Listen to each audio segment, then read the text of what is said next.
The black card slid across the polished marble counter of Chicago's Avalon Grand Hotel, its obsidian surface catching the light.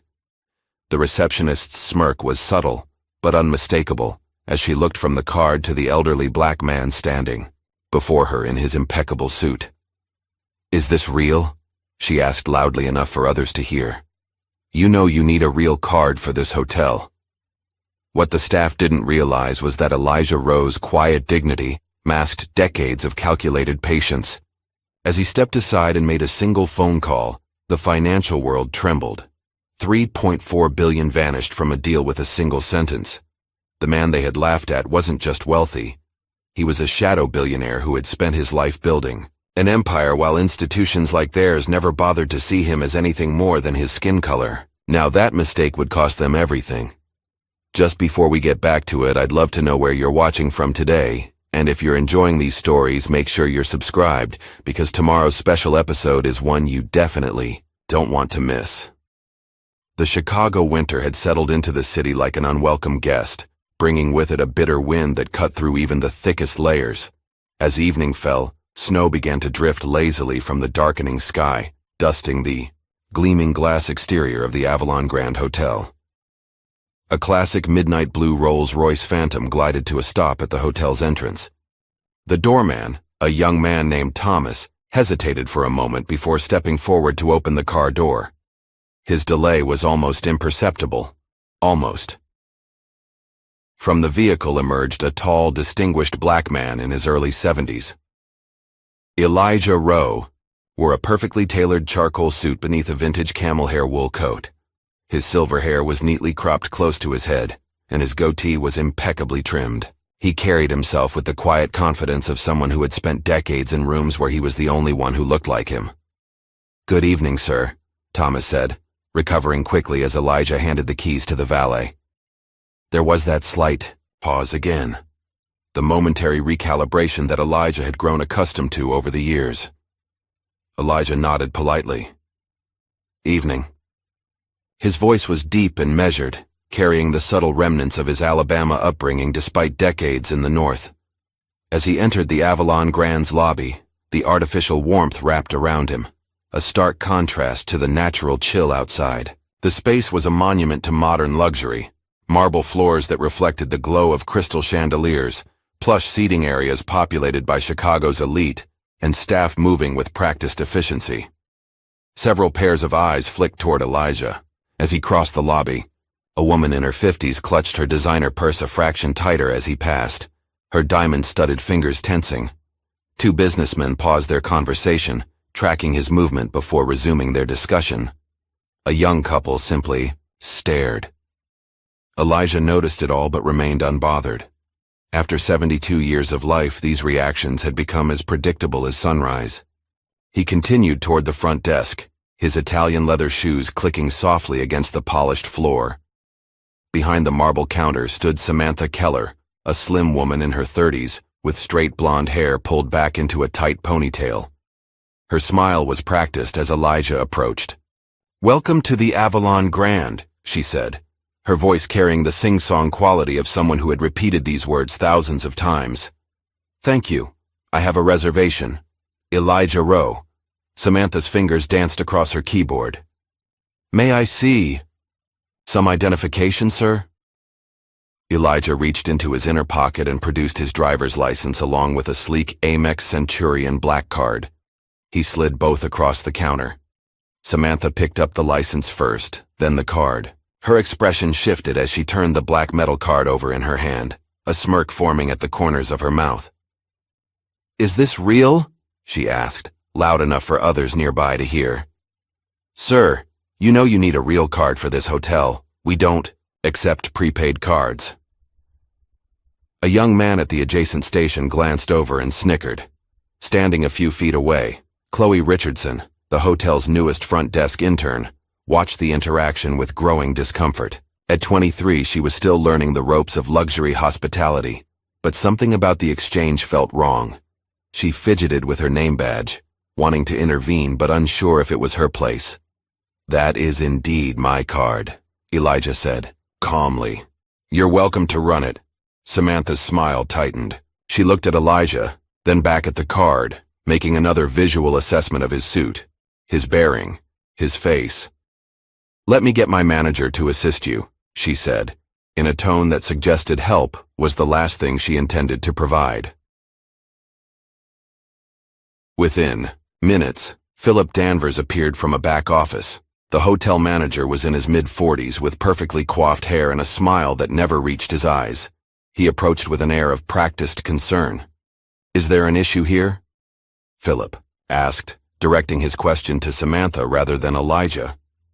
"This gentleman is trying to check in with this card," Samantha replied, holding up the black card as if it were counterfeit currency. Philip turned to Elijah with a patronizing smile. "Sir, perhaps there's been a misunderstanding. The Avalon Grand is a premium establishment. Maybe you'd prefer something more accessible? I'd be happy to recommend alternatives." Throughout the exchange, Elijah's expression remained unchanged. He had endured far worse than this casual disrespect. Without raising his voice or showing any sign of anger, he reached out and took back his card and ID. "I understand completely," he said, stepping away from the counter. "If you'll excuse me for a moment." Elijah moved to a quiet corner of the lobby and took out his phone. He scrolled through his contacts and made a call, standing with his back straight and his eyes focused on the Chicago skyline visible through the massive windows. "James, it's Elijah," he said when the call connected, his voice low but clear. "Cancel the Roe W&B deal, effective immediately." He paused, listening briefly. "No discussion needed. It's done." He ended the call with a simple click. 20 blocks away in the glass tower housing Warren and Blake Investments, an emergency alarm began to sound on the trading floor. Screens that had been displaying steady numbers suddenly flashed red as the stock began to plummet. Traders scrambled to their phones and terminals, trying to understand what had happened. "What the hell just happened?" shouted one analyst, staring at his screen in disbelief. "The Roe deal. It's gone," another called. "Vegas, someone just pulled $3.4 billion off the table." Back in the hotel lobby, Chloe's phone buzzed with a breaking news alert. As a business student working at the hotel part-time, she had set notifications for major market movements. She glanced down at the screen and gasped. $3.4 billion deal. Cancelled. Elijah Roe pulls plug on Warren and Blake partnership. Her eyes shot up to the quiet man now making his way toward the exit. The same man who had just been humiliated at their front desk. The same man whose name was now lighting up her phone screen. Samantha had also seen the alert. The color drained from her face as she made the connection. "Mr. Roe!" she called out, her voice suddenly desperate. "There must be some mistake." But Elijah was already at the door. He paused only to press a $100 bill into Thomas the doorman's hand. "Stay warm out here," he said kindly. "Thank you, sir," Thomas replied, genuine gratitude in his voice. "Will you be needing your car?" "No, I think I'll walk." And with that, Elijah Roe stepped back into the cold Chicago night, disappearing into the swirling snow with the same quiet dignity with which he had arrived. Inside, Chloe was frantically searching for more information about Elijah Roe on her phone. Results began flooding her screen. Articles about a ghost billionaire, references to major real estate holdings, philanthropic initiatives in underserved communities, and now this bombshell about a canceled deal with Warren and Blake. As Philip and Samantha panicked behind the desk, Chloe made a decision. She needed to know more about the man who had just walked away from billions without breaking a sweat. What had just happened wasn't just a viral moment in the making. It was a story about power exercised in a way she had never witnessed before, and she was going to follow it wherever it led. 40 floors above Chicago's Gold Coast neighborhood, Elijah Roe stepped into his penthouse apartment. The space was a stark contrast to the ostentatious luxury of the Avalon Grand. Warm, lived in, and deeply personal. Floor-to-ceiling windows offered a panoramic view of Lake Michigan, now barely visible through the falling snow. Elijah hung his coat carefully and moved toward the living area where shelves lined the walls, filled with rare first editions, African, sculptures, vintage vinyl records, and photographs spanning decades. The soft notes of John Coltrane's saxophone floated through the room, emanating from an antique record player in the corner. He settled into a well-worn leather armchair, and picked up a tablet from the side table. Already, news of his abrupt cancellation of the Warren and Blake deal was spreading across financial news sites. The headlines varied. Market shock. Roe. Pulls $3.4 billion deal without warning. Who is the billionaire behind today's market plunge? But all conveyed the same sense of surprise and confusion. Elijah set the tablet aside and reached for something far more precious. An old, leather-bound journal with worn edges and a simple embossed title, Lessons I Couldn't Teach Fast Enough. Opening it to a fresh page, he began to write in a steady, elegant script. Today I was reminded again that no matter what you build, to some you will always be just your skin. Use these moments. They keep you honest. They remind you why you started. This journal was more than a diary. It was a legacy document, filled with wisdom accumulated over a lifetime of closed doors, unexpected opportunities, and hard-won victories. Elijah had been keeping it for decades, though only he knew its intended recipient. As he wrote, his mind drifted back to Birmingham, Alabama, 1957. The summer heat had been oppressive that year, the air thick with humidity and tension. At 15, Elijah spent his afternoons shining shoes outside Harlan's Diner on the white side of town. His hands were already calloused from work, his mind sharp from the books he devoured whenever he could find them. His mother, Alma, worked double shifts as a housekeeper for 2 different white families, coming home exhausted but never defeated. They can work your hands, she would tell him, but never let them take your mind. She had taught him to read by candlelight, using discarded newspapers and second-hand books. Young Elijah's customers rarely looked him in the eye as he polished their wingtips and loafers to a mirror shine. To them, he was invisible except for the service he provided. But Elijah was always watching, listening, learning the way these men spoke about money, deals, and opportunities. One sweltering Tuesday, he had veered off his usual path home, seeking shade in an unfamiliar part of town. That's when he first stumbled upon a small bookstore wedged between a laundromat and a pawn shop. The sign simply read, Chen's Books. Curiosity drew him inside. The shop was narrow but deep, with books stacked from floor to ceiling. Behind the counter sat Raymond Chen, an older Asian man with kind eyes and a serious demeanor. "Can I help you find something?" Mr. Chen had asked, his voice carrying a trace of an accent. "Just looking," Elijah had replied, expecting to be shooed away as he often was from white-owned shops. Instead, Mr. Chen had nodded and returned to his newspaper. Elijah spent an hour exploring the shelves before landing on a used finance textbook. When he reluctantly began to put it back, knowing he couldn't afford it, Mr. Chen spoke up. "You like that one?" "Yes, sir." Trying to understand how money really works. Mr. Chen had studied him for a moment. "Take it," he said finally. "Return, when you've read it, and tell me what you learned." That book became the cornerstone of Elijah's financial education. He returned to Chen's books weekly, discussing concepts and asking questions. Mr. Chen never treated him like a child or a burden. He treated him like a mind worth nurturing. Back in the present, Elijah smiled at the memory. He owed so much to Raymond Chen. The bookstore had closed decades ago when Mr. Chen passed away, but its impact lived on through every deal Elijah made.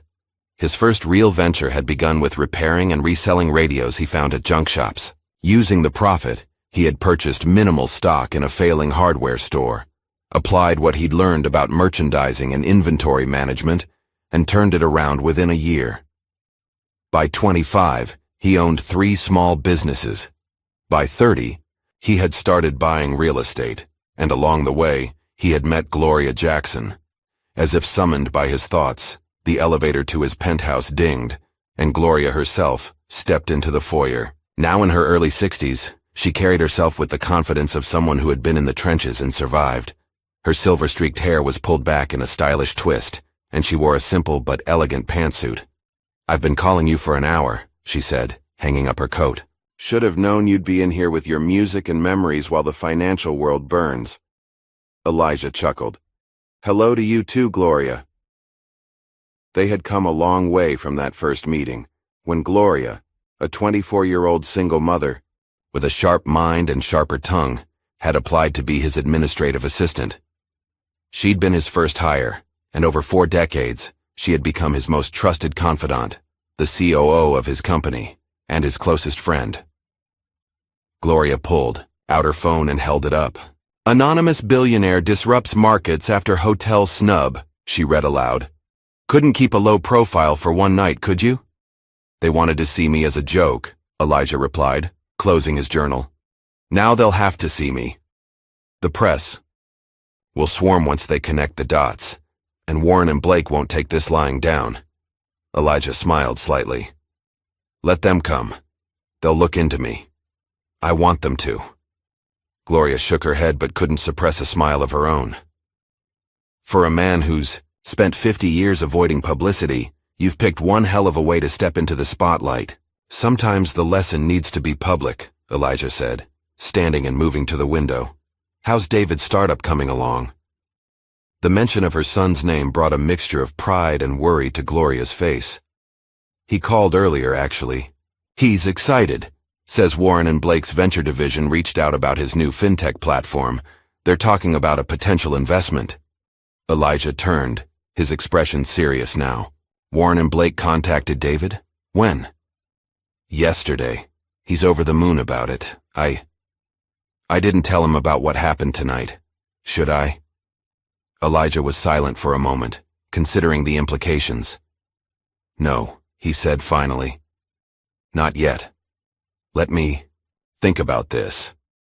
The timing wasn't a coincidence. Warren and Blake didn't make moves by accident, especially not with companies connected to Elijah's inner circle. The question was whether they'd known about David's connection to Gloria and, by extension, to Elijah himself before tonight. "He's worked so hard on this platform," Gloria said quietly, "building it from nothing, refusing to take your money. He wants to make it on his own merit. I respect that. But if W&B is targeting him to get to you, then we'll handle it." Elijah assured her. "David's brilliant. He's got your tenacity and your integrity. Let's see how this plays out before we intervene." Gloria nodded reluctantly. "All right, but I don't trust those wolves, especially not around my son." "Neither do I, Elijah agreed. After Gloria left to make some calls, he returned to his desk where a secure computer terminal sat. He entered a long password, followed by a fingerprint scan and a second authentication code. The screen came to life, displaying a comprehensive database of Warren and Blake's holdings, acquisitions, divestments, and internal communications going back 15 years. Elijah had been watching them for a long time, gathering information, tracking patterns, and waiting for the right moment. He had recognized their predatory practices years ago, particularly in how they acquired promising startups founded by people of color, stripped them of intellectual property, and either absorbed or dismantled them. It was legal, technically, but it represented everything Elijah had fought against his entire career. Now they were approaching David, and Elijah had just publicly embarrassed them by canceling a multi-billion-dollar deal. The timing couldn't be coincidental. As he scrolled through the latest data, a notification appeared. A new acquisition target had been added to Warren and Blake's internal pipeline. The company name made Elijah sit up straighter. TechSoil Innovations, David's company. Elijah leaned back in his chair, the pieces falling into place. Warren and Blake hadn't just happened to reach out to David, they had specifically targeted him. And after tonight's public embarrassment, they would be more determined than ever to close the deal. The question was whether their interest in David was merely business, or if they had discovered his connection to Elijah and Gloria. Either way, the stakes had just been raised significantly. Elijah picked up his journal again and added a final line for the day. Sometimes the fight finds you when you least expect it, and sometimes that's exactly when you're most prepared for it. He closed the book, his mind already formulating a plan. After decades in the shadows, building wealth and quietly supporting others who looked like him, Elijah Rowe was about to step into the light, and Warren and Blake had no idea what was coming. For them, the same hotel that had laughed at his black card would soon learn what real power looked like, and it wasn't made of metal. The 65th floor of Warren and Blake headquarters commanded an impressive view of Manhattan. Floor-to-ceiling windows showcased the city skyline, though Gareth Blake paid it no attention as he paced the length of his corner office. His face had turned an alarming shade of red, the veins in his neck protruding as he slammed his fist against his mahogany desk. $3.4 billion, he roared, causing his executive assistant to flinch outside. The half-closed door. Gone. Because some old man got his feelings hurt at a hotel? The three executives seated across from his desk exchanged uncomfortable glances. Gareth Blake was known for his volatility, but today's explosion was reaching new heights. The shareholders are in panic mode, said Vernon Mills, the CFO. We've lost 14% of our market value since the news broke. Bloomberg's running non-stop coverage. Gareth stopped pacing and glared at his leadership team. At 56, he prided himself on his fitness regimen and his full head of expensively maintained sandy hair. Today, however, he looked every one of his years, the lines around his mouth deepening as he scowled. I want to know everything about this Elijah Rowe, he said, his voice dropping to a dangerous quiet. How a man worth billions has stayed off our radar this long. How he built his wealth, where his vulnerabilities are, everything. We're already on it, said Tanner Wilson, leaning forward in his chair. At 39, Tanner was the youngest vice president at Warren & Blake, a position he'd secured through a combination of ruthless deal-making and information brokerage. His sleek appearance, designer suits, meticulously styled dark hair, and calculating blue eyes masked a predatory intelligence that Gareth had found immensely useful over the years. My digital forensics team started digging the moment the deal collapsed, Tanner continued, opening his laptop. It's fascinating, actually. Rowe's been deliberately maintaining a ghost profile for decades. Multiple shell companies, private holdings, real estate through trusts. The man's left almost no public footprint despite controlling assets that we estimated over $6 billion. $6 billion. Gareth looked incredulous. From what? How did he build that kind of wealth without crossing our path before now? Methodically and quietly, Tanner replied. Started small in the 70s with local businesses, expanded into commercial real estate in the 80s, made his first big moves in tech investments in the early 90s, before most of Wall Street recognized the potential. By the 2000s, he was operating entirely through private equity structures that don't require public disclosure. And we never noticed him because he never made a splash, mused Vernon. Until last night. The door to the office opened fully, and Lila Warren entered without knocking.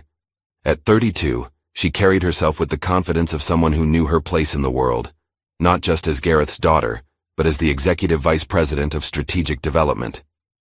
Her sharp gray suit matched her focused demeanor, and her dark hair was pulled back in a sleek ponytail.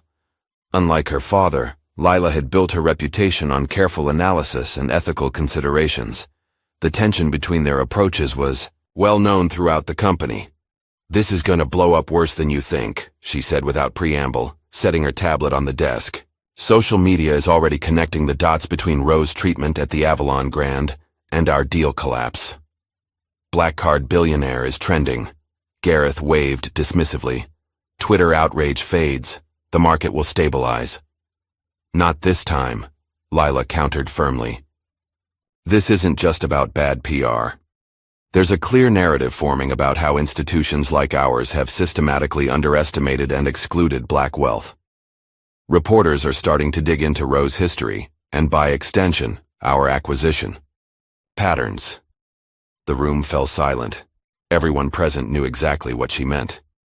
We operate within the law, Gareth said finally, his tone clipped. The law and public perception are different animals, Lila replied. And our acquisition record with minority-founded companies is problematic when examined closely. Tanner closed his laptop with a sharp snap. We acquire companies based on market potential, not founder demographics. Is that what we tell ourselves? Lila challenged. Because I've reviewed the data, and companies with black or Hispanic founders that we've acquired have a 78% higher rate of being gutted or shuttered within 18 months compared to those with white founders. That's enough, Gareth cut in. We have a more immediate problem. The Rowe W&B merger was going to be the cornerstone of our Q2 growth strategy. Without it, we need a replacement fast. Tanner nodded. I think I may have something. a fintech startup called Tech Soil Innovations, promising technology, solid growth metrics, and the founders eager for a major investment partner. "What's the valuation?" Vernon asked. "They're seeking $50 million for a 40% stake. We could offer the full amount, push for 45%, and fast-track the integration." Lila's eyes narrowed. "Tech Soil. That's David Jackson's company. We just added them to our prospect list last week." "Why the sudden urgency?" Tanner smiled thinly. "Their platform has considerable potential. The timing seems advantageous." Before Lila could press further, Gareth interjected. "Set up a pitch meeting, make it clear we're serious. I want to move quickly on this." As the meeting dispersed, Lila remained behind. Once they were alone, she faced her father directly. "What's really going on with Tech Soil? Why the sudden interest in David Jackson's company?" Gareth settled into his chair. "Business opportunity, nothing more." "Dad, don't lie to me. Not in this office."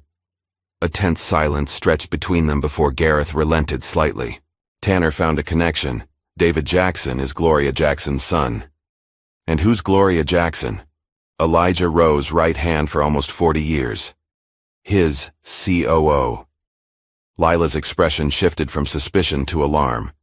"So we're targeting this startup because of a personal vendetta against Rowe? That's not just unethical, it's potentially illegal." "We're exploring a legitimate business opportunity," Gareth said firmly. "The personal connections are incidental." "There's nothing incidental about this," Lila said, gathering her things. "You're playing a dangerous game." As she left the office, Lila's mind was racing. She needed to understand exactly what was happening, and she needed information from outside the Warren and Blake bubble. In a small coffee shop near Columbia University, Chloe Richardson nervously checked her phone.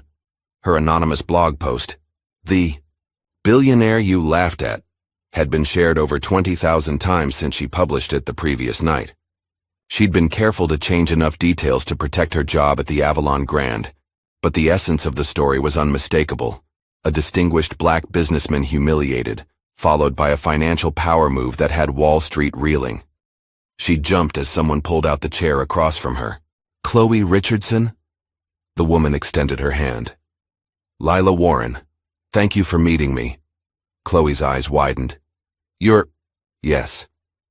But I'm not here officially." Lila glanced around the half-empty cafe. "Your blog post caught my attention. I'd like to discuss what you saw that night." "Why?" Chloe asked, suddenly wary. "Are you going to sue me for defamation or something?" Lila shook her head. "Quite the opposite. I'm trying to understand what's really happening. There's a larger pattern forming, and I need to see it clearly." Over the next hour, Chloe described the events at the hotel in detail. The subtle racism, the blatant disrespect, Elijah's dignity throughout. In turn, Lila shared her concerns about her father's sudden interest in Tech Soil Innovations. "So Warren and Blake is going after David Jackson's company to get back at Elijah Rowe?" Chloe asked, connecting the dots. "I can't prove it yet," Lila admitted. "But my father doesn't make moves randomly, and neither does Tanner Wilson." As they talked, Chloe pulled up her research on Elijah Rowe. "He's fascinating. There's almost nothing about him online before yesterday, but I've been digging. Look at this pattern." She showed Lila her notes. "Over the past 30 years, he's quietly funded over 100 black-owned businesses, many of them in industries where they'd been systematically excluded. A counterbalance to firms like W&B," Lila murmured, seeing the bigger picture. "He's been building an alternative ecosystem." "Exactly. And now your company wants to acquire a company connected to his inner circle. That can't be coincidence." By the time they parted ways, a tentative alliance had formed. Chloe would continue her research and expand her anonymous blog to include investigations into Warren and Blake's acquisition history. Lila would monitor the situation from inside and share what information she could safely provide. Meanwhile, David Jackson's inbox was filling with meeting requests from Warren and Blake's venture capital division. Back in Chicago, the sleek offices of Tech Soil Innovations hummed with activity. The open concept workspace housed 30 employees, most of them focused on the core financial technology platform that David had been developing for 3 years. At 34, David Jackson had his mother's determination and analytical mind. He'd spent 5 years working at major financial institutions before striking out on his own, convinced there was a better way to provide banking services to underserved communities. TechSoil's platform allowed small community banks to offer sophisticated digital services while maintaining local ownership and decision-making. "They want to meet next Tuesday," David told his co-founder Marcus Williams, pointing to the email from Tanner Wilson. "Warren and Blake, the largest investment firm on Wall Street, is interested in us." Marcus leaned back in his chair, his expression guarded. "That's unexpected. They don't typically invest in companies our size unless they're looking to acquire the technology. Or unless they see something everyone else is missing," David countered. "Our user growth numbers from the Atlanta pilot are outstanding. We've proven the model works." "True, but W&B isn't known for being community-focused. They're corporate raiders, man," David sighed. "We need the capital to scale nationally. We've been turned down by 12 VC firms already. If W&B is willing to take a chance on us, You told your mom?" Marcus interrupted. The question hung in the air.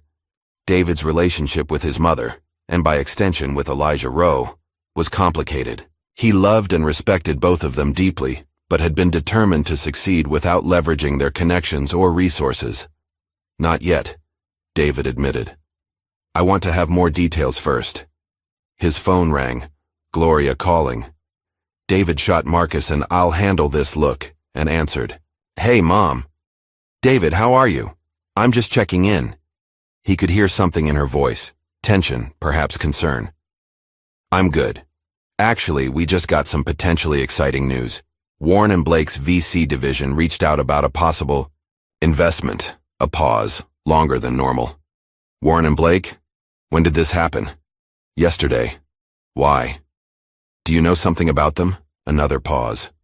"They're significant players. Have you accepted a meeting?" "We're planning to, yes." "Mom, what's going on?" "You sound worried." "It's nothing," Gloria said, clearly choosing her words carefully. "Just make sure you review any offers thoroughly before committing. Maybe have an independent attorney look things over." After they hung up, David stared at his phone. His mother was usually straightforward, especially about business matters. Her careful response was out of character and only heightened his curiosity about Warren and Blake's sudden interest. Later that evening, as David was leaving the office, he received another call, this one from a number he didn't recognize. "David Jackson?" a woman's voice asked when he answered. "Yes, who's this?" "My name is Ava Johnson. I need to speak with you about Warren and Blake. It's important." David stopped walking. "How did you get my number?" "That's not relevant right now. What's relevant is that you're being targeted, and you need to understand why before you take their meeting." "Targeted? What are you talking about?" "Not over the phone. Meet me tomorrow, 8 a.m. Sonder Coffee on Michigan Avenue. Come alone." The line went dead. David stood on the sidewalk, the cold Chicago wind cutting through his coat as he tried to make sense of the cryptic call. His startup was finally getting attention from major players, but everyone around him seemed to be sending warning signals. His mother's careful tone, Marcus's skepticism, and now this mysterious call. What exactly had he stumbled into? Sonder Coffee was nearly empty when David arrived the next morning. In the back corner sat a woman in her early 40s, her natural hair styled in a short professional cut. She wore a burgundy pantsuit and was typing rapidly on a laptop surrounded by papers. "Ava Johnson?" David approached cautiously. She looked up, assessing him with intelligent eyes before gesturing to the chair across from her. "David, thank you for coming. You said I was being targeted. I want to know what that means." Ava closed her laptop. "Before we get into that, I should tell you who I am. I worked for Elijah Rowe for 12 years as his director of venture investments. I left 5 years ago to start my own VC firm focusing exclusively on founders of color." David's posture stiffened. "Did my mother send you? Or Elijah? Neither knows I'm meeting you. This is my initiative." "Why? What's your interest in my company?" Ava leaned forward. Warren and Blake has a pattern, David. They identify promising companies founded by people of color, especially in fintech and infrastructure. They offer generous terms, fast-track the deal, and then once they have control, they extract the technology and discard the original vision, and often, the original team. David frowned. That's a serious accusation without evidence. Ava slid a folder across the table. 18 companies in the past decade, all founded by Black or Latino entrepreneurs, all acquired by W&B. 15 no longer exist in any recognizable form. The remaining 3 were stripped down to skeleton operations. Whiz. David flipped through the documentation, she continued. I've been tracking their acquisition patterns since I started my firm. The data is undeniable, but you're different from their usual targets. How so? They usually go after companies that are struggling or desperate for capital. TechSoil is neither. Your metrics are strong, your burn rate is sustainable, and you haven't been frantically seeking investment. The only logical explanation for their sudden interest is your connection to Elijah. David set the folder down, his expression hardening. I've never used that connection. I've built this company on my own merit. I know, Ava said gently. That's what makes you vulnerable. You've been so determined to succeed independently that you haven't accessed the network that could protect you. I don't need protection, David insisted. I need capital to scale our platform to help communities that have been systematically excluded from financial services. A mission I deeply respect, Ava replied, which is why I can't stand by while W&B targets you as collateral damage in their war with Elijah. What war? What are you talking about? Ava hesitated. You don't know what happened at the Avalon Grand 2 nights ago. For the next 10 minutes, she explained the hotel incident, Elijah's cancellation of the $3.4 billion deal, and the resulting market chaos. With each detail, David's expression grew more troubled. So you think they're coming after my company as what? Revenge? I think Gareth Blake is a man who doesn't tolerate public humiliation, and Tanner Wilson is vicious when he targets an acquisition. The timing isn't coincidental. David ran a hand over his face. Even if that's true, I still need funding. I can't just walk away from a potential $50 million investment because of Elijah's personal conflict. I'm not suggesting you walk away from funding, Ava said. I'm suggesting you walk away from predatory funding. My firm, along with 3 other Black-led VCs, would like to offer you an alternative term sheet. $40 million, fair equity terms, and a commitment to your original mission. David stared at her. You came prepared. I've been following your work for months. The hotel incident just accelerated my timeline. Why would you do this for me? Ava's expression softened slightly. Because 15 years ago, Elijah Rowe gave me a chance when every other door on Wall Street was closed to me. Because what you're building matters. And because I'm tired of watching people who look like us build something valuable only to have it stripped away. As David left the coffee shop with Ava's folder and alternative term sheet, his phone buzzed with an email notification. It was from Tanner Wilson, containing a formal invitation to an exclusive technology founders retreat in Aspen the following weekend. All expenses paid, with the promise of significant funding discussions. David's mind was spinning. In the span of 72 hours, he'd gone from struggling to get meetings with mid-tier VC firms to having both Warren and Blake and a coalition of Black-led venture capitalists pursuing his company. The question was no longer whether he could get funding, but which path to choose, and at what cost. When he arrived at the TechSoil office, a delivery was waiting. A gift basket from Warren and Blake containing premium champagne and a handwritten note from Tanner Wilson. Looking forward to showing you what a real partnership can accomplish. Marcus whistled as he examined the basket. They're certainly pulling out all the stops. Too many stops, David murmured, thinking of Ava's warnings. He called his mother. Did you know about what happened at the Avalon Grand? With Elijah? Gloria sighed on the other end.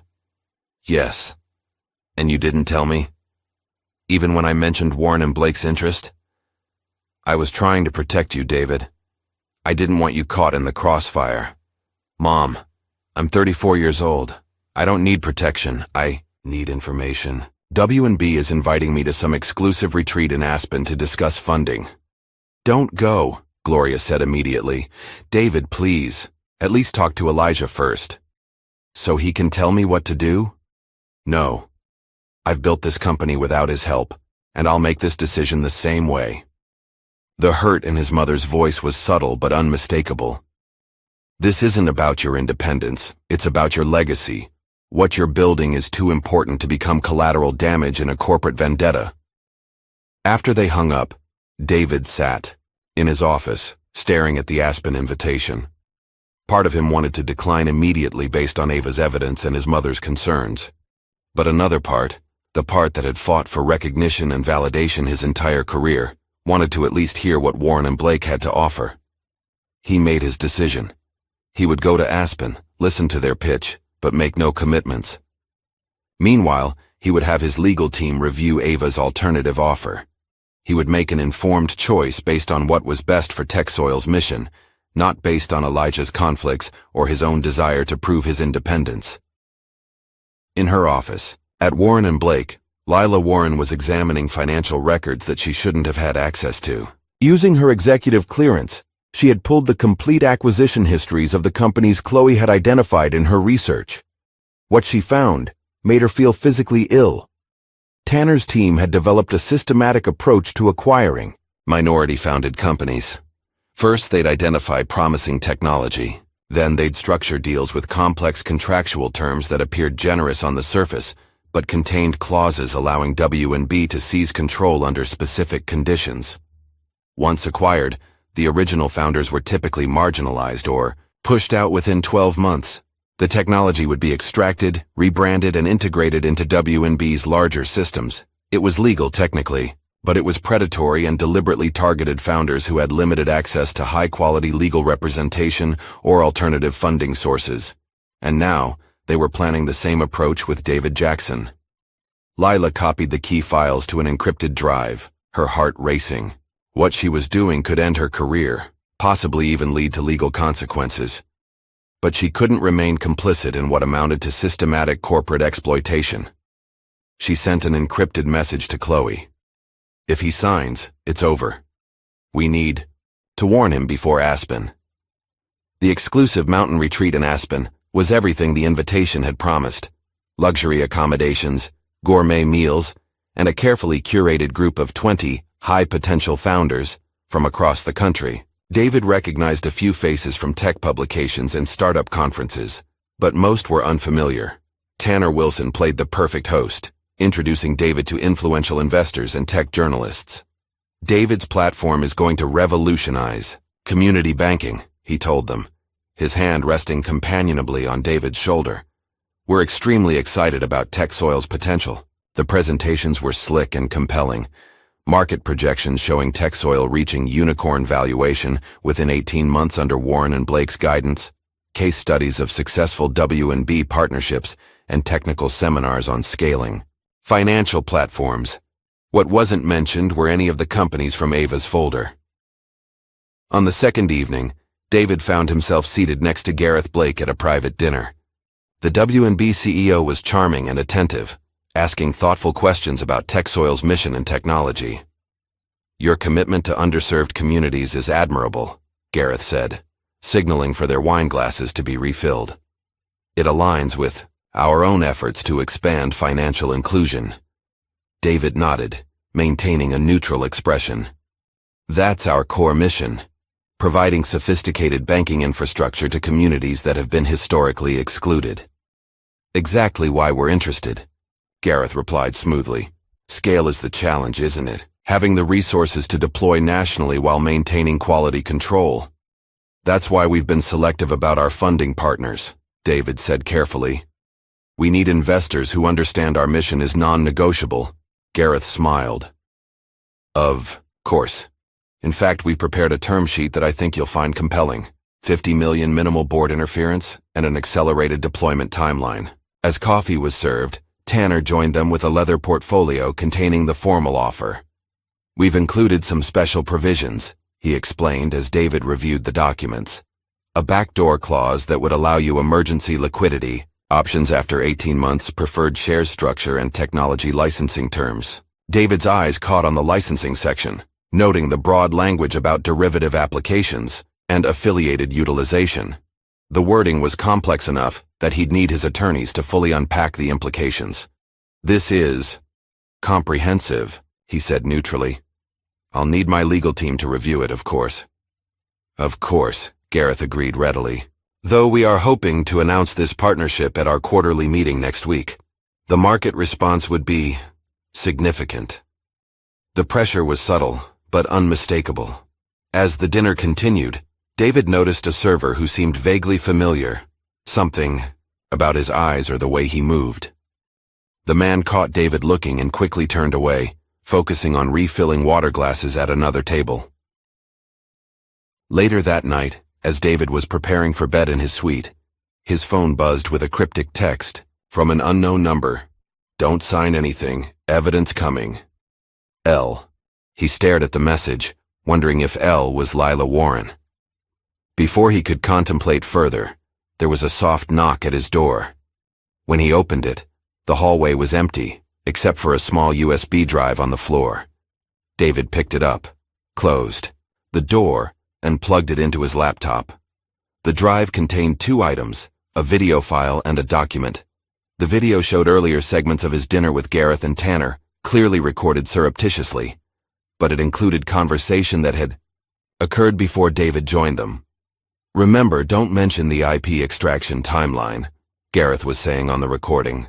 "The standard 18-month clause is in the contract, but let's keep the focus on the funding amount and market expansion." "Already handled," Tanner replied. "By the time he realizes control has shifted, the integration will be complete. Another successful acquisition.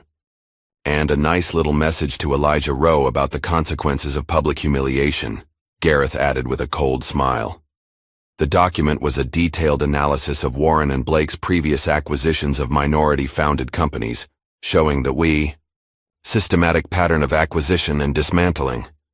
David felt a cold clarity descend over him. Everything Ava had warned him about was confirmed. WMB wasn't interested in his mission. They wanted his technology and the opportunity to strike at Elijah through him. Early the next morning, he informed the retreat coordinators that he needed to return to Chicago for an urgent matter.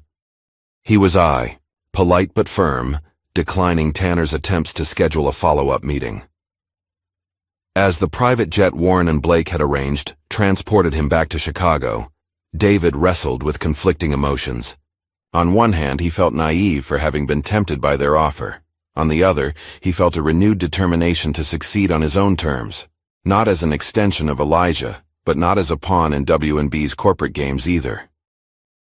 When the plane touched down, David saw a familiar figure waiting near the private hangar. Elijah Rowe stood beside a Blacktown car, his posture straight and dignified despite his 72 years. As David descended the stairs, Elijah stepped forward. "Did you sign anything?" were his first words. David shook his head. "No. Just verbal discussions." Elijah nodded, the tension in his shoulders easing slightly. "Then we still have time." Together, they got into the car, two generations united by circumstance if not by choice, both aware that the real battle was just beginning. The drive from the airport was mostly silent. David stared out the window at the Chicago skyline while Elijah sat beside him, giving him space to process everything that had happened. The Blacktown car glided through morning traffic, its privacy partition raised.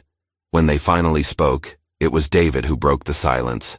"How long have you known about Warren and Blake's tactics?" Elijah turned slightly to face him. "I've been tracking their predatory acquisitions for nearly 15 years.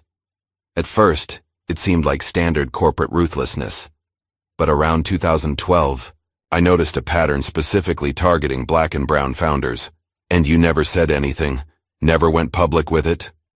"Going public requires evidence that would stand up in court. They're careful. Everything they do is technically legal, buried in contract clauses and corporate restructuring that looks benign on paper." David shook his head. "So I was just their next target?" "No," Elijah corrected firmly. "You were a specific target because of me. That changes the dynamic.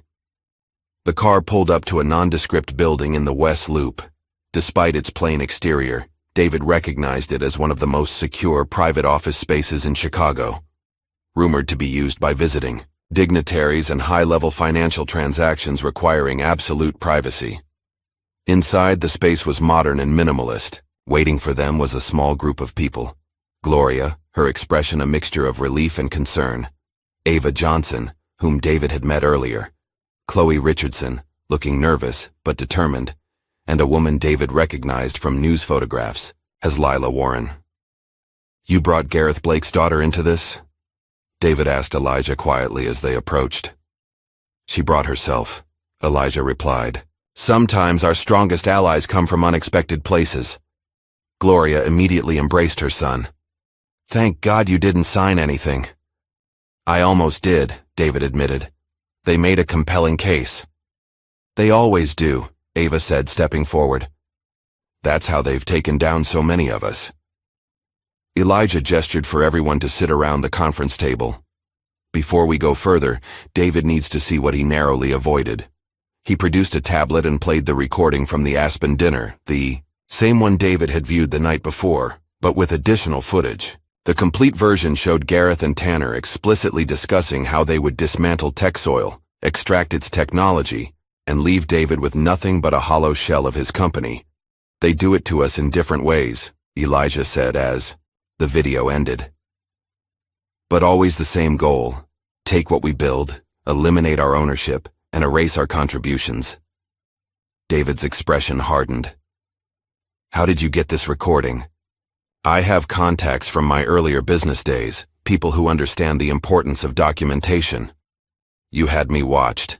I had you protected," Elijah countered. "There's a difference." The tension in the room was palpable until Chloe cleared her throat. I should probably mention that I've received a cease and desist letter this morning from Warren and Blake's legal team." All eyes turned to her as she continued. "They're threatening to sue me for defamation unless I take down my blog about Elijah and remove all my research about their acquisition history." "They found you," Lila said, concern evident in her voice. "That means they're probably tracking all of us now. My father doesn't respond to threats. He eliminates them."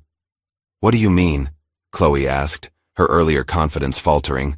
"I mean, I had to abandon my apartment last night after Tanner showed up with 2 security contractors. If I hadn't been warned, I would have been there when they arrived." Gloria looked alarmed. "They're escalating faster than we anticipated." "Because they're scared," Elijah observed calmly. "For the first time, their pattern is being exposed and documented. Transparency is their enemy." "So what do?" David asked. "I still have a company to run, and without the W&B funding, we're back to our original cash runway problem." Ava leaned forward. "The funding offer from my coalition still stands. 40 million fair terms, no hidden clauses. But there's a larger opportunity here." "What Ava means," Elijah continued, "is that this isn't just about saving TechSoil or exposing Warren and Blake. It's about changing the system that enables them." For the next hour, they outlined a counteroffensive that went far beyond defensive measures. Ava revealed a network of Black and brown venture capitalists and founders who had been quietly building alternative funding pathways for years, operating mostly under the radar to avoid the very predation that W&B exemplified. "We call it the underground," she explained. "It started small, just a few of us sharing resources and information. Now it includes over 60 investors and hundreds of founders across tech, finance, and media. The problem," Elijah added, "has always been scale and visibility. Individual success stories are celebrated as exceptions, while the systematic barriers remain intact." "So what's the solution?" David asked. "A rival investment firm," Elijah said simply. "One with enough capital and influence to compete directly with established players, but built on transparency and equitable principles. Not charity, just fair access to capital without predatory terms." David looked skeptical. "That would take billions." "Yes," Elijah agreed. "And between everyone in this room and our extended networks, we have access to those billions. It's not a matter of resources, it's a matter of coordination and will." The reality of what Elijah was proposing began to sink in. This wasn't just about David's company anymore. It was about creating a structural alternative to the Warren and Blakes of the world. The first step, Ava suggested, would be a public statement. David rejecting W&B's offer is news in itself, but announcing a new initiative would change the narrative from defense to offense. Project Soil, David said suddenly, the idea taking shape in his mind. Not just tech soil, actual soil, foundation, building from the ground up. Gloria smiled, recognizing the spark in her son's eyes, the same one she'd seen in Elijah decades ago when he outlined his vision for her. W&B will retaliate, Lila warned. My father doesn't lose gracefully. Let them, David said, his earlier hesitation replaced with resolve. We'll be ready. As the meeting continued, strategies were refined and responsibilities assigned. Chloe would continue her reporting but with better protection and resources. Lila would provide intelligence from inside W&B as long as she could maintain her cover. Ava would activate her network of investors. Gloria would handle operational logistics. Elijah would provide strategic guidance and access to his considerable resources. And David would be the public face of Project Soil, the next generation leader stepping into the spotlight that Elijah had deliberately avoided for so long. The meeting concluded, Chloe received a text from a journalist contact. The story's getting traction, she announced. 3 major tech publications want to interview me about the blog, and there's a Black Tech Summit in Atlanta next week. They're asking if someone from our group would be interested in speaking. David and Elijah exchanged looks. Perfect timing, Elijah said. The next week passed in a blur of preparation. Legal teams constructed defensive shields around their various assets. Technology was secured against potential cyber intrusions. Funding commitments were quietly solidified with Ava's network, and David refined the message he would deliver at the summit. On the day of the event, the conference hall was packed with founders, investors, and media. The schedule listed David simply as founder Tech Soil Innovations, with no mention of the storm brewing behind the scenes. When he took the stage, he appeared calm and focused, though his heart was racing. He had spent his career avoiding Elijah's shadow, determined to make his own name. Now he was about to leverage that connection in the most public way possible. My name is David Jackson, he began. Many of you know me as the founder of Tech Soil. Some of you might know that my mother is Gloria Jackson, COO of Rowe Enterprises. What most of you don't know is that last week, I narrowly avoided becoming another statistic in a pattern of predatory acquisitions targeting Black founders. The room fell silent as David methodically outlined Warren and Blake's tactics, sharing redacted versions of the evidence they had gathered. He explained how W&B had planned to use him to strike at Elijah, and how that attempt had revealed a larger system of exploitation. For too long we've been asking for a seat at existing tables, David continued, his voice gaining strength. We've fought for inclusion in spaces that were designed to exclude us. Today, that changes. Today we announce Project Soil, a $700 million initiative to fund underserved founders with no predatory terms, no hidden clauses, and no extraction of ownership. A murmur ran through the audience. This isn't charity, David emphasized. This is sound investment in overlooked talent and markets. This is about building our own table, one solid enough to welcome everyone who's been left outside. By the time he concluded, the audience was on its feet. As David left the stage, his phone was already flooding with messages from founders, potential partners, and media outlets. The declaration had been made, and there was no turning back. Backstage, Elijah waited with a rare smile. You did well. We haven't won anything yet, David cautioned. No, Elijah agreed, but for the first time in my 72 years, I believe we might. The news of Project Soil's launch spread like wildfire through financial circles. By market close the following day, Warren and Blake's stock had dropped 17% as investors responded to both the allegations and the emergence of a well-funded competitor targeting their acquisition strategy. In his corner office, Gareth, Blake paced furiously while watching financial news coverage on multiple screens. Analysts were dissecting W&B's acquisition history, with particular focus on the companies Chloe had identified in her research. This is a coordinated attack, Gareth seethed. They've been planning this. Tanner stood by the window, his usual, composed demeanor showing cracks. We need to contain this.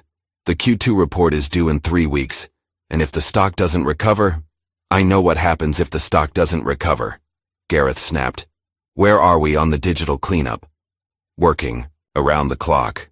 We've scrubbed most of the obvious paper trails, but they keep finding more documents. Someone with deep knowledge of our systems is helping them. Neither man voiced the obvious suspicion about who that someone might be. Lila hadn't returned to the office since the day after the Aspen retreat, claiming a family emergency. Her credentials had been suspended as a security precaution, but the damage was already done. What about the Richards girl? The hotel intern? We sent the legal notice, but instead of backing down, she's now appearing on financial news shows. Complete, with evidence packets. Indeed, at that very moment, Chloe Richardson was sitting in a CNN studio, dressed in a borrowed blazer and looking simultaneously terrified and determined as the anchor introduced her. Our next guest wrote the blog post that started what some are calling the biggest shakeup in venture capital this decade. Chloe Richardson was working at the Avalon Grand Hotel when she witnessed the incident that would ultimately expose alleged systematic discrimination in high finance acquisitions. Ms. Richardson, take us through what happened that night. With cameras rolling, Chloe recounted the story of Elijah Rowe's treatment at the hotel and the subsequent market drama. But she didn't stop there. She methodically outlined the pattern her research had uncovered, pointing to specific acquisitions, where minority-founded companies had been purchased, gutted, and shuttered. This isn't about one billionaire's hurt feelings, she emphasized. This is about documented systematic practices that have destroyed innovative companies simply because of who founded them. By the time the interview concluded, the hashtag #MoreThanTheCard was trending nationwide, with thousands sharing similar stories of discrimination despite financial success. Back at Warren & Blake, Gareth's damage control strategy shifted to counter-narrative.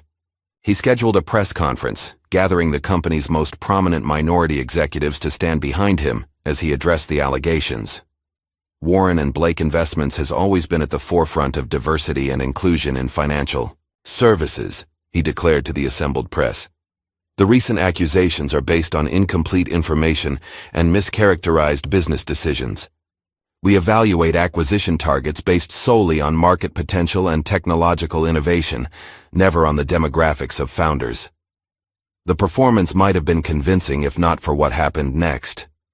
As journalists began asking questions, a video began circulating on social media, footage from a private W&B executive retreat 3 years earlier, showing Gareth making explicitly racist comments about a black-owned fintech company they had recently acquired. We'll strip out the algorithms, move the patents to our Delaware holding company, and let the founding team spin their wheels until they quit, he was seen saying to laughter from other executives. They should be grateful we're paying this much for a company run by. The slur he used caused audible gasps in the press room as reporters saw the clip on their phones. Lila, watching the press conference implode from a secure location, felt a complex mix of emotions. The footage had been in her encrypted files, part of the evidence she had collected but hadn't yet released. Someone else with access to internal W&B systems had beat her to it. It's accelerating faster than we anticipated, she told Elijah during their secured call that evening. My father will be desperate now. When he's desperate, he's dangerous. We expected escalation, Elijah replied calmly. What we need now is the legal framework.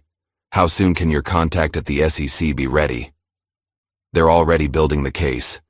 With the class action lawsuit being filed tomorrow, they'll have all the evidence they need to open a formal investigation. The class action lawsuit Lila referenced had been quietly organized over the previous week. 122 founders from companies acquired and dismantled by Warren & Blake, all alleging fraudulent practices and systematic discrimination. The filing generated another wave of media coverage and further damaged W&B's already reeling stock price. But the real bombshell was still to come. At TechSoil's offices, now protected by enhanced security, David was reviewing the latest project, Soil applications, when Elijah arrived for their scheduled meeting. We've had over 300 submissions in the first week, David reported. At least half are viable candidates for funding. Good. But we have more immediate concerns, Elijah said, taking a seat. W&B is planning a shareholder maneuver to stabilize their position. Gareth is restructuring the original $3.4 billion merger with Lantern Group to replace what he lost when I pulled out. Can he do that? Normally, yes, but there's something he doesn't know. Elijah's expression remained impassive, but David had learned to recognize the subtle tells of satisfaction in his mentor's eyes. I acquired controlling interest in Lantern Group last week through various shell companies. I now own 26% of W&B's intended lifeline. David stared at him. You've been planning this for years. Decades, Elijah corrected. Not this specific scenario, but the overall strategy. I started buying positions in companies they were likely to approach back in 2005, when their pattern first became clear to me. Why wait so long to move against them? Because timing matters. A premature strike would have been ineffective. We needed the right moment, the right team, and the right evidence. As their meeting continued, Gloria arrived with news from Ava's network. The Underground has confirmed full backing for Project Soil. We're now at $830 million in committed capital, with another $200 million contingent on W&B's response to the lawsuit. Their strategic foundation was solidifying, but Warren and Blake still had significant resources and influence.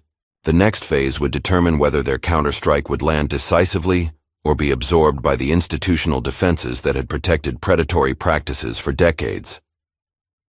That next phase began 2 days later at the W&B quarterly earnings call. Financial analysts and major shareholders had gathered virtually, eager to hear how the company would address the controversy and stock decline. Gareth appeared confident as he outlined a recovery strategy centered on the new Lantern Group merger and a series of aggressive cost-cutting measures. Despite recent distractions, our fundamental business remains strong, he assured the investors. The Lantern acquisition will be finalized next week, bringing stable revenue streams and new market opportunities. What he didn't know was that Elijah had chosen this moment to reveal his ownership position. Through a designated proxy, he submitted a formal question to the earnings call.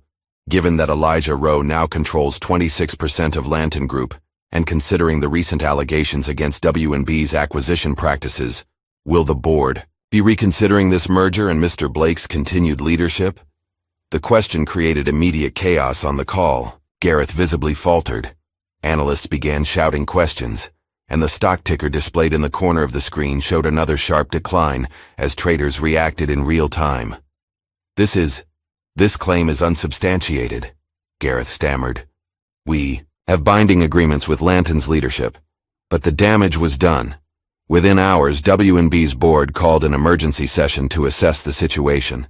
The combination of public scandal, legal challenges, regulatory scrutiny, and now a threatened merger had created a perfect storm. Meanwhile, at a downtown Chicago federal building, SEC investigators were meeting with Lila Warren. Despite the personal cost, effectively severing ties with her father and risking her professional reputation, she provided detailed testimony about W&B's internal practices and document manipulation. These weren't isolated incidents or misunderstandings, she explained to the investigators. This was a systematic strategy targeting specific founders with the intent to extract technological assets while circumventing fair market value compensation. As she left the building, she received a text from an unknown number. Tanner in custody, federal charges. The news soon became public. Tanner Wilson had been arrested for obstruction of justice and tampering with federal financial records in an attempt to hide evidence of W&B's practices. The man who had orchestrated dozens of predatory acquisitions was now facing serious criminal charges. For Elijah, watching these developments from his penthouse, the moment brought no joy, only a sense of long-delayed justice. He had spent his life building in the shadows, creating wealth and opportunity without recognition. Now that work was emerging into the light, not for his glory, but for the protection of the next generation. He opened his journal, continuing the legacy record he had maintained for decades. The systems designed to exclude us can be dismantled, but only with patience, preparation, and precision. What matters is not the wealth itself, but what it builds for those who come after us. In TechSoil's offices, David was finalizing preparations for the official Project Soil launch event. The initiative had evolved from a defensive response to WNB's attempted takeover into a proactive force for change in venture capital. With founding partners now including Ava's firm, Elijah's Resources, and contributions from dozens of successful Black entrepreneurs who had previously operated in isolation, Project Soil represented a genuine alternative to traditional funding paths. We've confirmed participation from 37 media outlets, Gloria reported, plus statements of support from major tech leaders and policy advocates. David nodded, feeling the weight of the moment. What about security? Comprehensive, she assured him. Both physical and digital. As they reviewed final details, David received a call from Lila. You need to turn on CNBC right now. The breaking news banner told the story. WNB board votes no confidence in CEO Gareth Blake. Trading halted pending leadership transition. Gloria stared at the screen in disbelief. They actually did it. They removed him. The evidence was too overwhelming to ignore, David replied. The board had to protect the company, even from its founder. What the news didn't yet show, but what Lila had just learned, was that the board had voted to appoint her as interim CEO, tasked with reforming the company's acquisition practices and resolving the pending lawsuits. It was an opportunity she had never sought, but now recognized as essential to creating lasting change from within the system.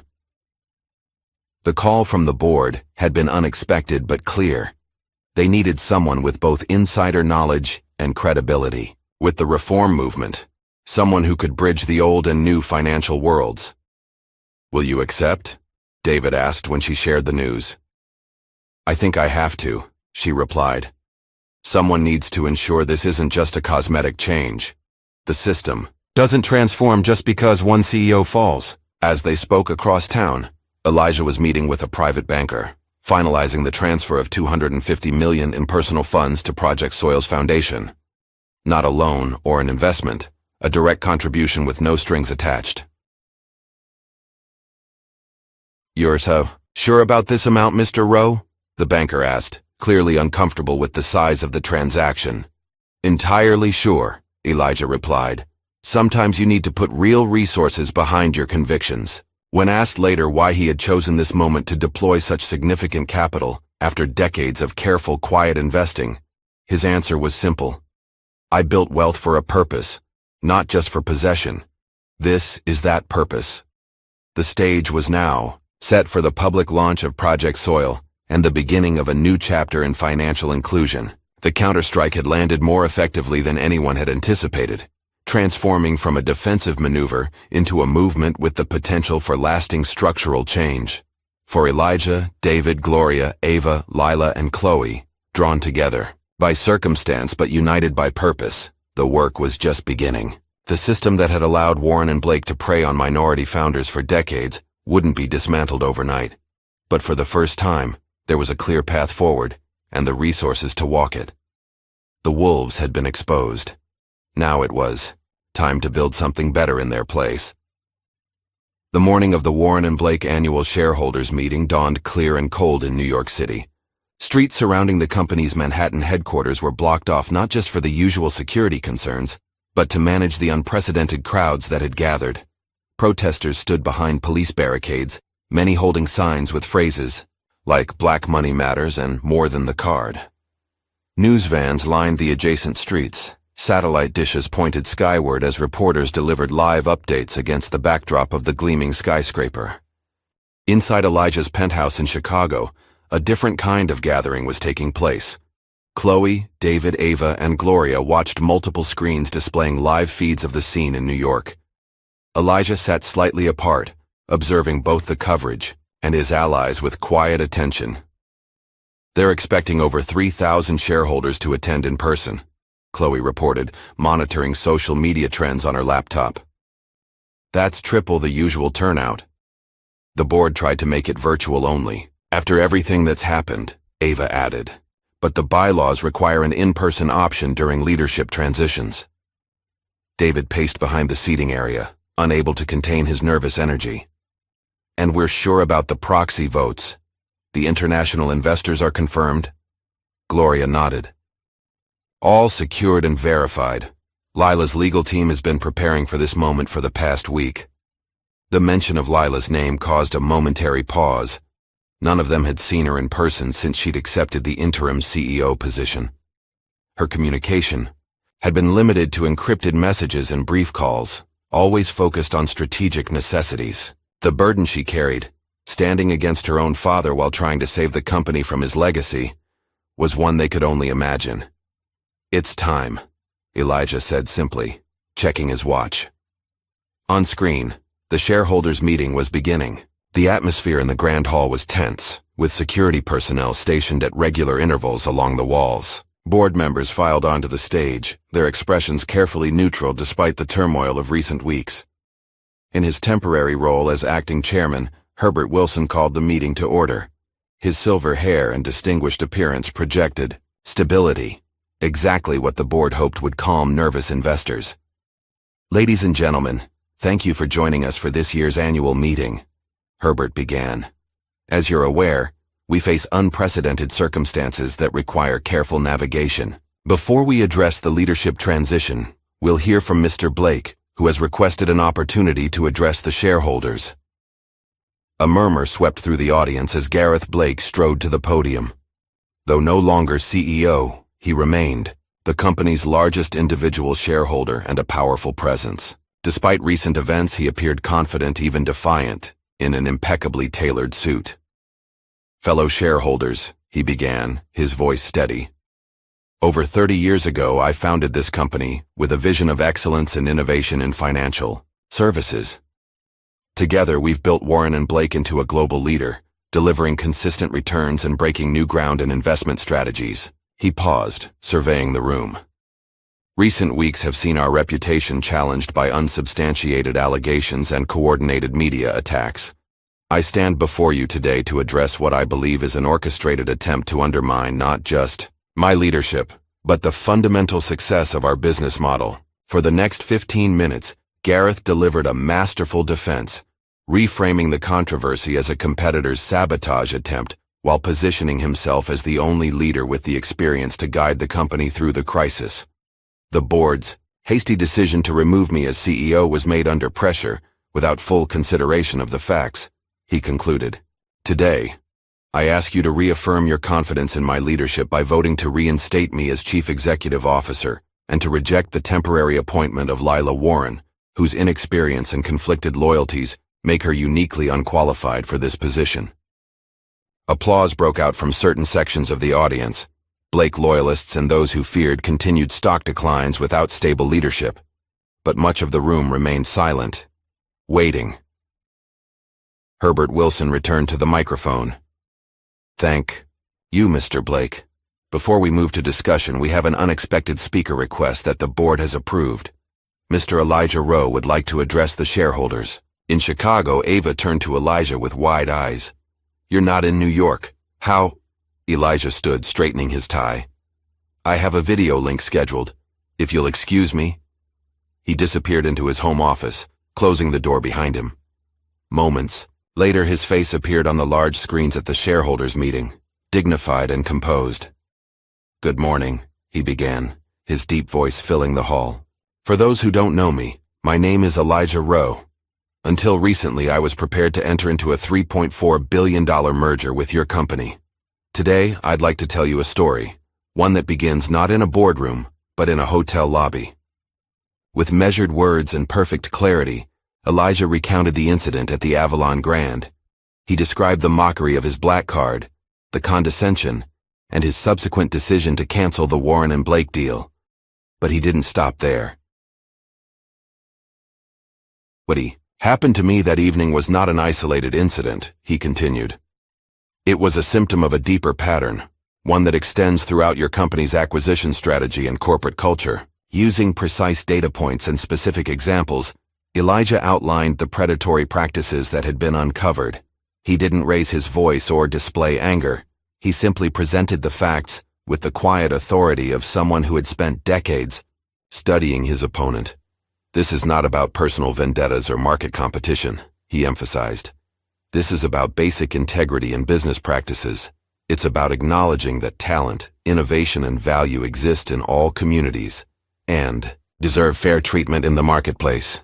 The room had fallen completely silent, captivated by Elijah's calm dissection of systemic problems that many had suspected but few had dared to name.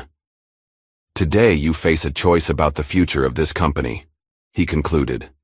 Not just who will lead it, but what it will stand for.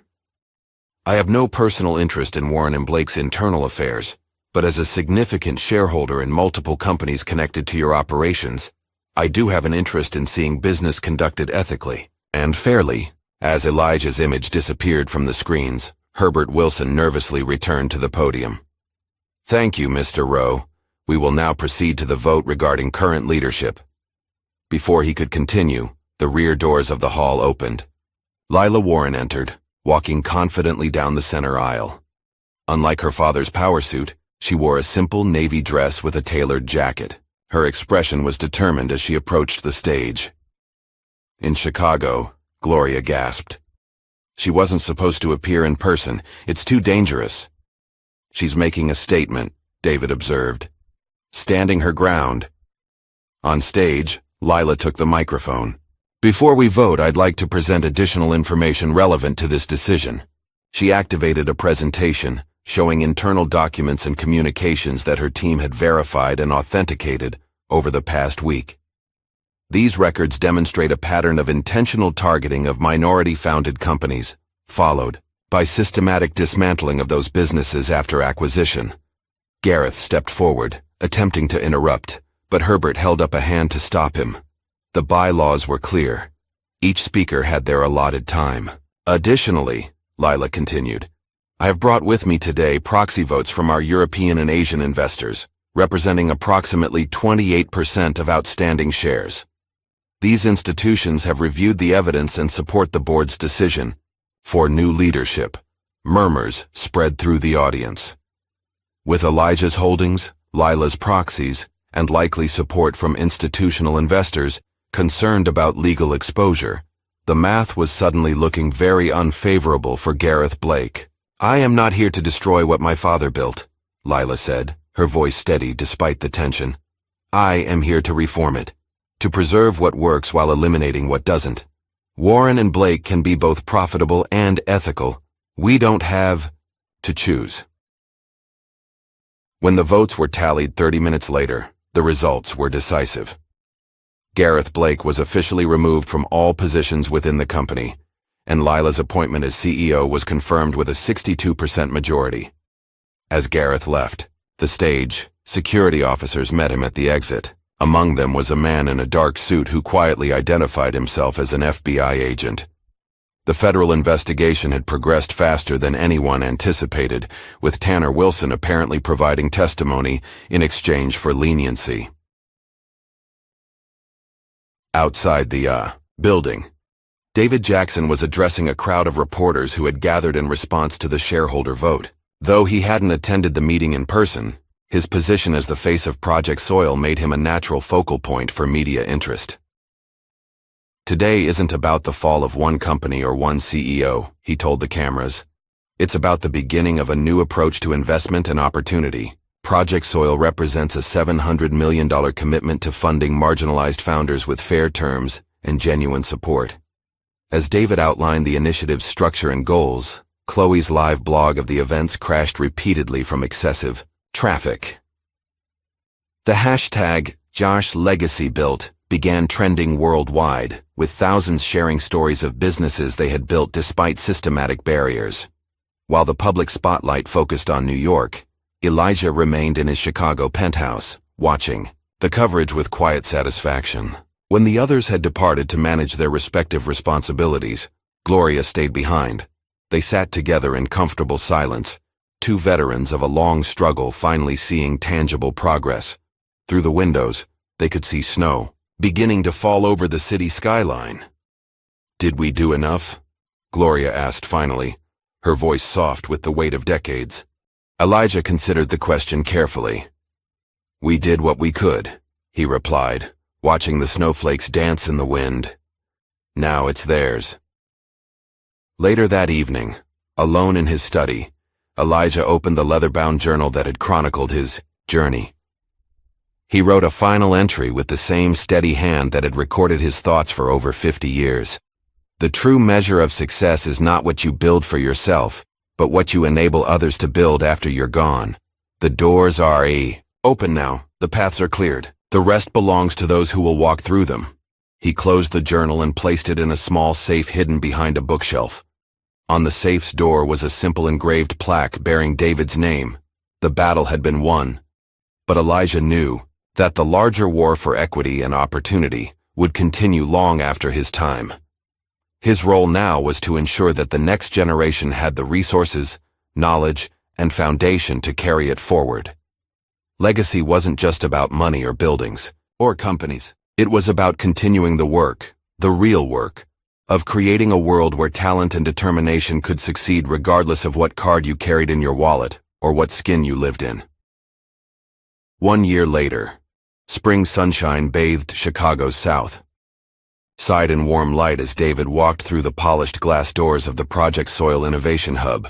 The former warehouse had been transformed into a state-of-the-art workspace housing 35 startups, all funded through the initiative that had grown far beyond its reactive beginnings. "Morning, Mr. Jackson," called the security guard with a friendly wave. "Morning, James. How's your daughter's app coming along?" "Got 5,000 downloads this week. She's meeting with her mentor this afternoon." David smiled, continuing through the bustling common area, where founders and developers collaborated across tables and whiteboard walls. In just 12 months, Project Soil had funded 73 companies across 17 states, with a particular focus on businesses addressing needs in underserved communities. The results had exceeded even their optimistic projections. 8 of their portfolio companies had already secured secondary funding at increased valuations. 3 had successful product launches with national distribution. 1 had been acquired, on the founder's terms, with guarantees of autonomy and continued mission alignment. In his office, David found Marcus waiting with the quarterly report. The numbers told a story that defied conventional venture capital wisdom. Companies founded by Black, Latino, and Native American entrepreneurs were delivering strong returns when given appropriate capital and support. The Harvard Business School case study went live this morning, Marcus reported. They're calling Project Soil a fundamental disruption of traditional capital access patterns. "Academics speak for it's working," David replied with a grin. His phone buzzed with a notification. Time for his monthly mentoring session in the accelerator space downstairs. This particular responsibility was David's favorite part of his role. In a glass-walled conference room, 5 young founders waited, eagerly clutching tablets and notebooks. The youngest, a 19-year-old from the West Side named Jamal, had developed an innovative urban farming technology that could transform vacant lots into productive growing spaces. "Before we begin," David said, setting down his coffee, "I have something for you, Jamal." He handed the young man a worn book, the original finance text that Mr. Chen had given Elijah decades ago. "This belonged to a mentor of mine," David explained. "He received it when he was even younger than you. It helped him build something meaningful, and now it's yours." As the mentoring session progressed, David found himself saying phrases that echoed Elijah's wisdom, adapted for a new generation. The circle was continuing, knowledge passing forward, opportunities expanding rather than contracting. Across town, Chloe Richardson was putting the finishing touches on the new offices of Clarity Media, the journalism platform she had founded, with seed funding from Project Soil. What had begun as an anonymous blog had evolved into a respected source for reporting on economic justice and corporate accountability. Her team of 12 journalists, data analysts, and multimedia producers occupied a bright loft space filled with monitors tracking various corporate activities and market movements. Their most recent investigation into discriminatory practices in commercial real estate lending had prompted a congressional inquiry and policy changes at 3 major banks. The interview with Lila Warren is confirmed for next week, her assistant reported. Her communications team says she's willing to discuss the full transformation process at W&B. Chloe nodded, still somewhat amazed at how her life had changed. From hotel intern to media founder in just over a year, a transition made possible by taking a stand that night at the Avalon Grand. Her phone rang, Ava Johnson calling from São Paulo. "How's the expansion going?" Chloe asked, stepping into her office for privacy. "Incredibly well," Ava replied, the excitement evident in her voice despite the distance. "We've identified 22 founders here who are ready for investment. The Nairobi office has already funded 15. Ava's venture firm had expanded globally, focusing on regions where traditional VC presence was minimal but entrepreneurial. Talent was abundant. With offices now in Brazil, Kenya, Vietnam, and the original Chicago headquarters, she had become a sought-after speaker on ethical venture practices and emerging market opportunities. "And how are things at the renamed company?" Ava asked. "Rowan Warren Ventures is outperforming market expectations," Chloe reported. Lila's reforms seem to be sticking, even with the old guard pushing back. Their new ethical acquisition framework is being adopted by 3 other major investment firms. After Gareth Blake's removal and subsequent legal troubles, Lila had faced the enormous task of reforming a company built on problematic practices. Her decision to rename the firm, honoring both her family legacy and Elijah's role in forcing change, had been controversial, but ultimately symbolic of the transformation underway. That evening, the core group gathered at Elijah's penthouse for a rare reunion.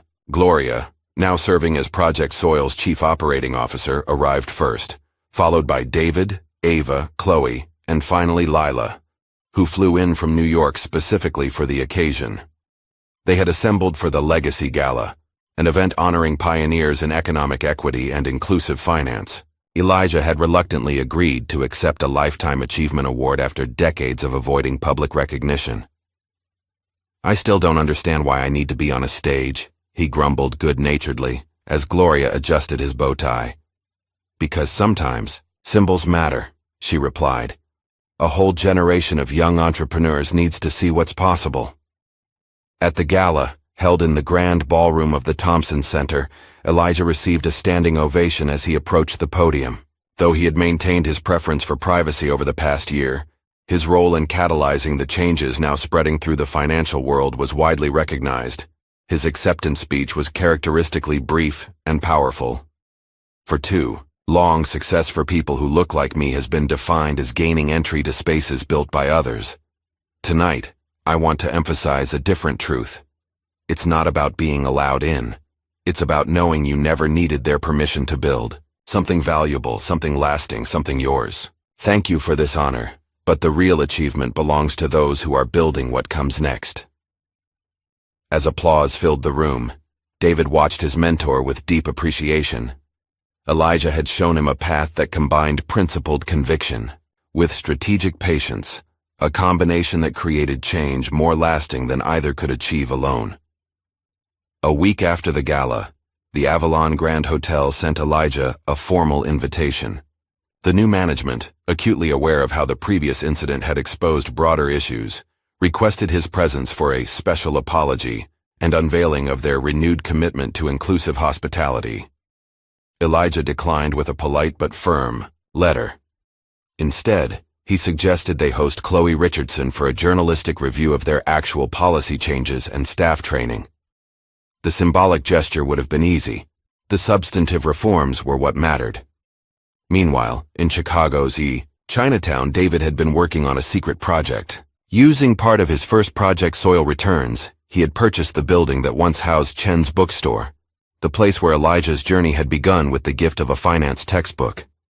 After careful restoration, the space reopened as the Chenro Learning Center, offering free business and financial education to young people from underrepresented communities. The bookshelves were stocked with resources ranging from basic financial literacy to advanced entrepreneurship, and successful founders regularly volunteered as mentors.